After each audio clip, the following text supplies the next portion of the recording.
Academic certificate এবং ট্রান্সক্রিপশনের জন্য MyGov বিডিতে যে অ্যাকাউন্ট করতে হয় সেটি কীভাবে করতে হবে, ভেরিফিকেশন কীভাবে করতে হবে সেটি নিয়ে আজকে আমরা আলোচনা করব।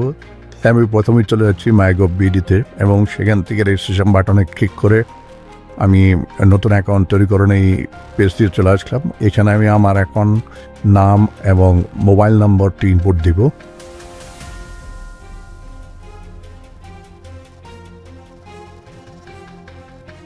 এখন আমি রেজিস্ট্রেশন বাটনে ক্লিক করব। একটি ওটিপি আসবে, সেটা আমি ইনপুট দিচ্ছি। এখন আমি পাসওয়ার্ডটি ইনপুট দিচ্ছি।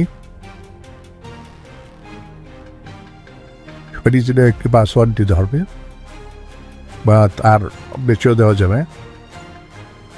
পুনরায় আমি আবার পাসওয়ার্ডটি ইনপুট দেব।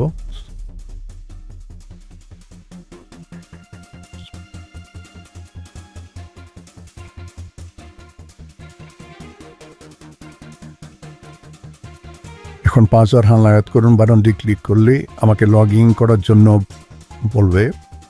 এখান থেকে আমি আবার আমার ফোন নাম্বার এবং পাসওয়ার্ডটি দিয়ে লগ ইন করব।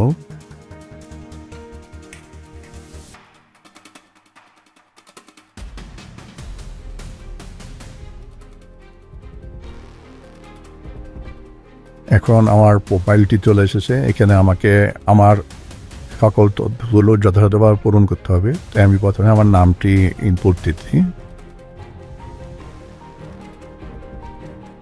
এখন আমি বাকি ইনফরমেশনগুলো খুব দ্রুতই দিয়ে দিচ্ছি। ইনফরমেশনগুলো সঠিকভাবে ইনপুট দিয়ে আমি হালনাগাদকরণ বাটনটিতে ক্লিক করব। আমি অ্যাকাউন্ট ভেরিফিকেশনের জন্য আমি চলে যাচ্ছি প্লে স্টোরে। সেখান থেকে আমি মাইগভ বিডি করে এই অ্যাপটি নামাবো, সেটিকে ইনস্টল করব। ইনস্টল করার পর আমি আবার লগ ইন করুন বাটনটিতে ক্লিক করে আমার মোবাইল নাম্বার এবং পাসওয়ার্ডগুলো সঠিকভাবে ইনপুট দিয়ে লগ ইন করবো। আমি মেনুতে চলে যাব, তারপর আমি প্রোফাইলে ক্লিক করব।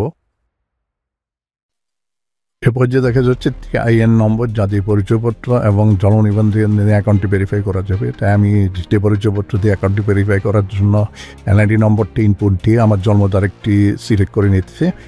আমার অ্যাকাউন্টটি এখন ভেরিফাই হয়ে যাচ্ছে। আমি দেখতে পাচ্ছি ব্লুটুথ চিহ্নটি এসেছে। এখন এই অ্যাকাউন্টে আমি চাইলে ট্রান্সক্রিপ্ট এবং সার্টিফিকেট সত্যায়নের জন্য আবেদন করতে পারবো। ধন্যবাদ সবাইকে।